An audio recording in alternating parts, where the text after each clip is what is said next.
The all-new McLaren Artura is Woking's first series production hybrid. It uses a new twin-turbo 3-litre V6 which is supported by an e-motor that draws power from a 7.4 kilowatt-hour battery.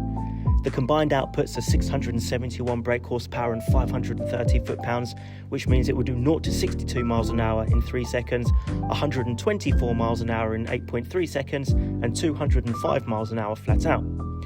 A proper plug-in hybrid, the Artura will charge up to 80% in 2.5 hours and has a maximum electric-only range of 19 miles. It's built around a new carbon tub. The 8-speed twin-clutch gearbox is also new, as is the e-differential. The brakes are from McLaren's LT models and it wears next-gen Pirelli P0 tyres. On paper it sounds mighty impressive, but what is it like to live with?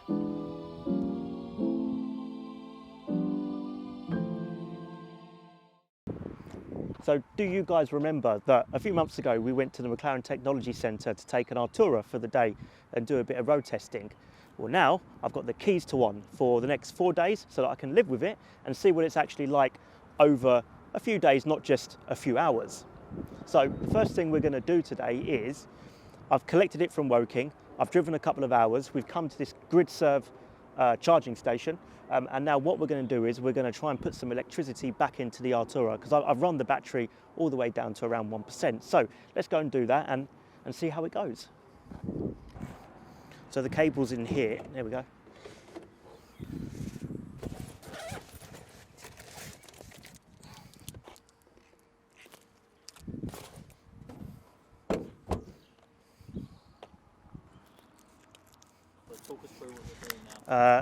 I'll be honest, I have no idea because I've never used this contraption before, but I'm guessing, obviously we plug it in, and I'm guessing there's a place down here to tap your card, plug in your vehicle, tap contactless card to start, and then you tap your card again to stop. Seems simple enough. I'm under no illusions of this thing charging quickly because it's not actually capable of fast charging, and the reason for that is that if you want it to charge quickly you have to have lots of other gubbins in the car, and McLaren didn't want that because, well, it adds extra weight and ruins the driving experience. So I'm guessing this goes in here.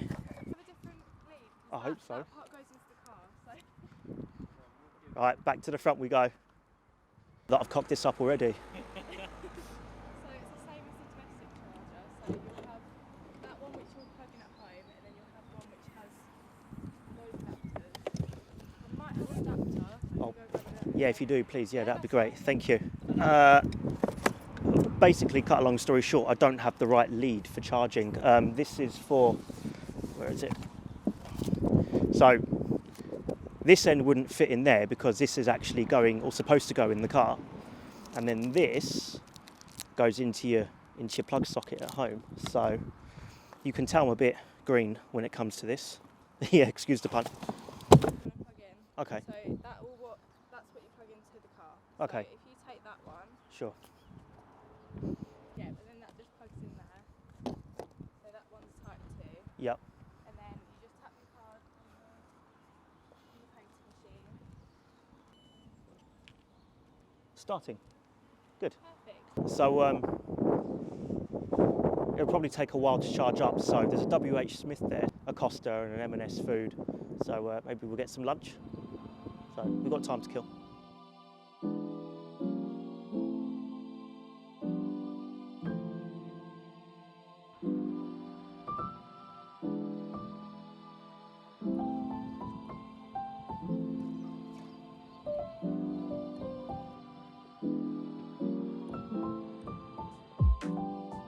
A GridServe is an easy place to kill some time and charge your car. But given the Artura can regen on the go and be plugged into the mains, the truth is you never really need to visit one. So the next day we plugged it in at the office to see how it performed.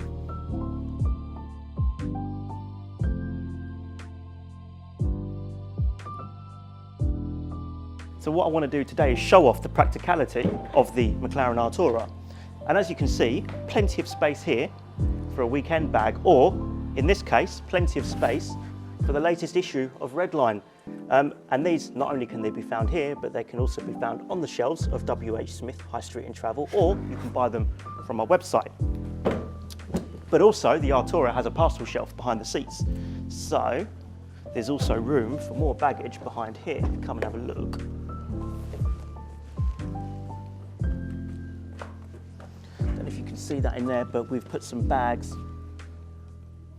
just to show off the practicality. So yeah, you can actually get a fair amount in the Artura, relatively speaking, of course, given it's a supercar. But yeah, so quite practical. But what I also want to do today is show you how you basically charge it without having to go to one of those fancy charging stations like we did the other day. So, as you can see, this is the plug that came with the car. We simply plug it in here, go over to the mains. Yep, that's on. And then this hopefully should be getting some lecky into it.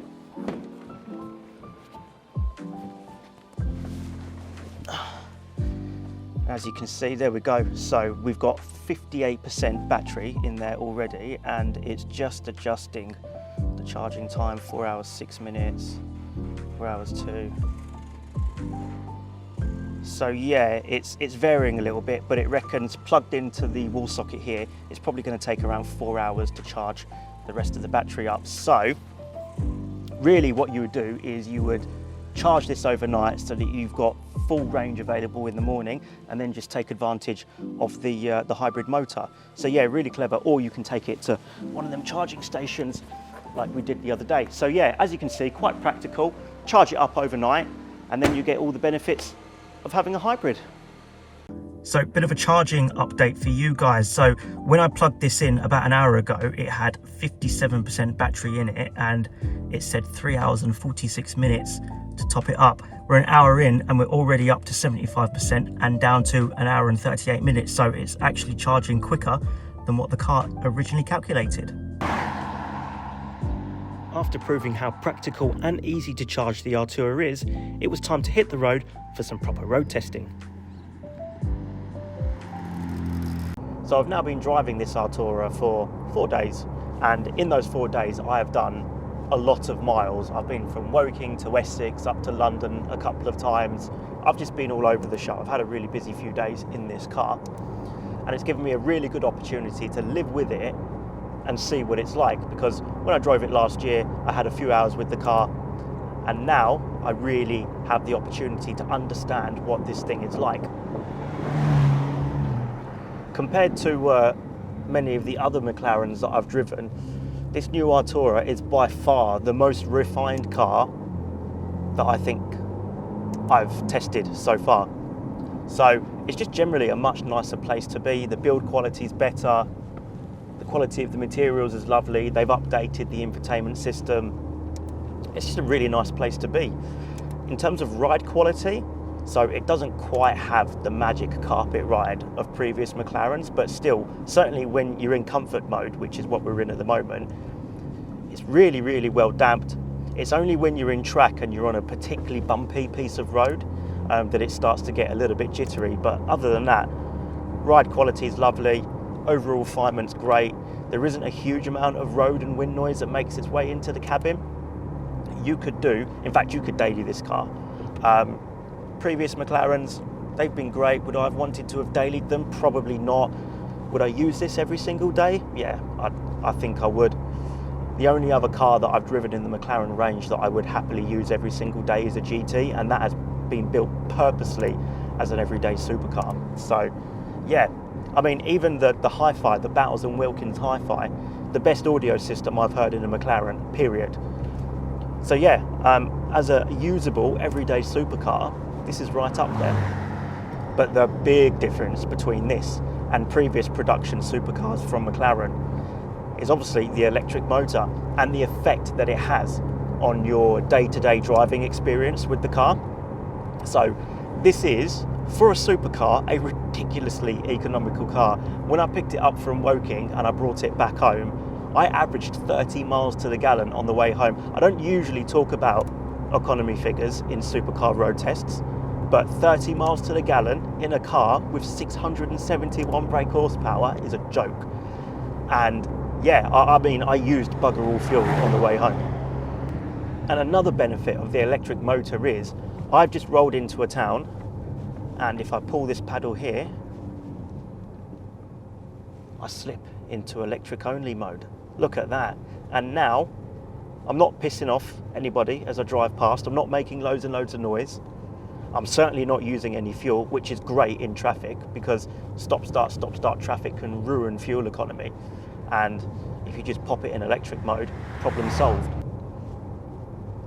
This is sociable, it's economical, and I like it. I like slipping through town in electric mode. I went to London the other evening and I literally drove through London in EV mode, and it was great. And now I'm coming out of town and I can pop the engine back on, and now I have the benefit of both the e-motor and of course the internal combustion engine. So the hybrid motor is really clever. So if you're in comfort mode and you slow down sufficiently, the internal combustion engine will cut off and you'll just run on EV mode only, which is really useful if you come into a town, you hit a 30-mile-an-hour speed limit zone and you want the engine to cut out. The Artura also has a really clever F1 style lift and coast regenerative system.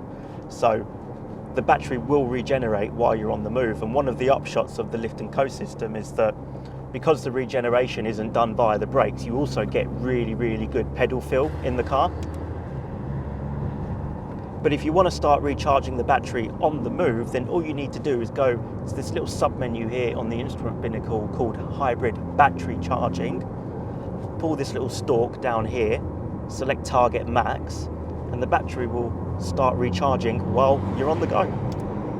So while you're on the move, particularly like when you're on a road or motorway and you're doing 70 miles an hour, the battery actually tops itself up pretty quickly. But one of the downsides is that the fuel economy drops a little bit because you're spending more time charging than you are deploying, so you don't necessarily get the economical benefit of it. But once the battery's topped up, like I said, you get stupid fuel economy from this thing. And well, we should talk about the driving modes now, shouldn't we? So we've got powertrain and handling settings. So for the powertrain setting, you've got electric, comfort, sport and track.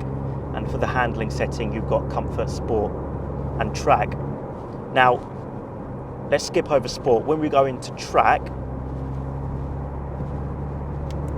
the battery goes into a regenerative state, a maximum regenerative state for maximum performance. And we also get the torque infill from the battery. So the straight line performance and the throttle response in this car is just bonkers. 681 brake horsepower, 0 to 62 in 3 seconds, 0 to 124 miles an hour in 8.3 seconds. And because we've got the assistance from the hybrid motor, we now get pretty much instant throttle response in this car. And unlike other McLarens, which are really boosty, we also get a lovely linear delivery of performance. Let's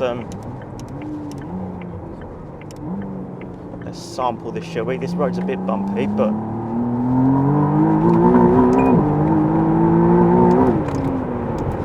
bloody hell, that is a very fast car.